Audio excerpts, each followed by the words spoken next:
If you want to make sure that you never cross that line, you never cross the flirting line, yet consistently communicate kindness and all the warmth that you want to other people, just do this one thing.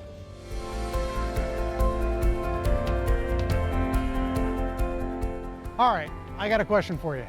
Is it okay to flirt? How about that question for your next dinner party? That's a loaded question, I can tell you that right now. And here's another one. What is flirting? If you lock eyes with someone and that moment kind of lingers, does that count as flirting? Is that wrong? Is it right? What about if you comment a lot on someone's Instagram posts or their Facebook posts? Is that flirting? You looking for attention, or are you just being kind? To some, behaving flirtatiously, whether it's in person or on social media, is period, outright wrong. Every time, it's wrong. They say if you're invested in your partner, your eyes should not wander ever. Other people say, look, just because you're on a diet doesn't mean you can't look at the menu. You ever heard that one before? I've heard it before. In other words, as long as you don't touch another person, you can look and flirt all you want. People debate this question over and over and over again. It comes up most certainly as a topic in marital counseling. So I would ask you, as you're sitting on your couch, looking on your phone, watching, what do you think? Is it okay to flirt if you're married? Is it okay? I'm going to try to give you some answers on this. And rather than base these answers on my own opinion or my experience or our collective experience, maybe we should go to the scriptures to see what God has to say about it. The most relevant words regarding the subject, I believe, come from Jesus himself. He raised the standard for monogamy way up here when he said, look, if you look at another woman in lust, you commit adultery. Boom.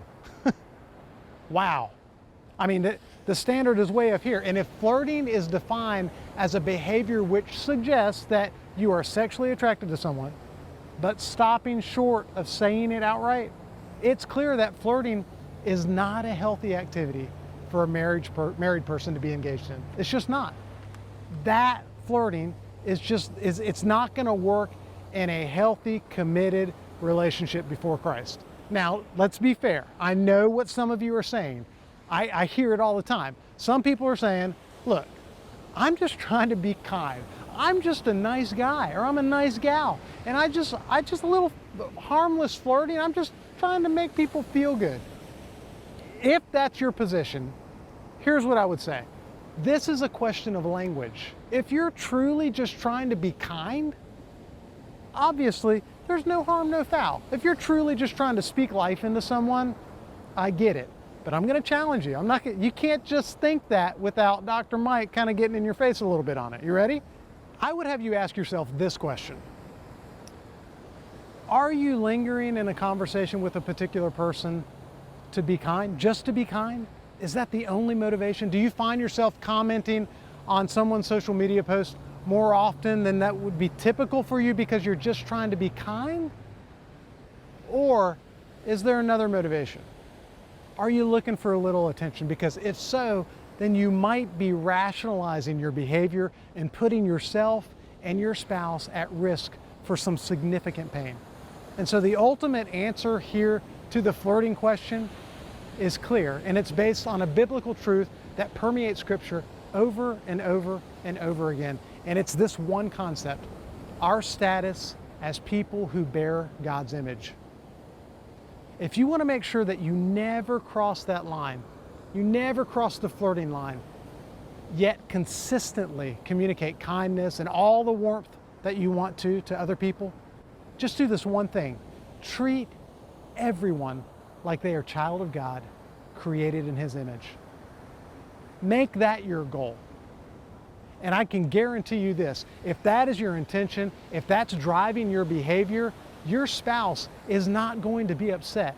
That will come through in your countenance, that will come through in how you speak to people, and the conversation is over. So at the end of the day, if you can, with good conscience, look at your spouse and look at your God and say, I treated that person like they are the child of God that they are, the conversation is done.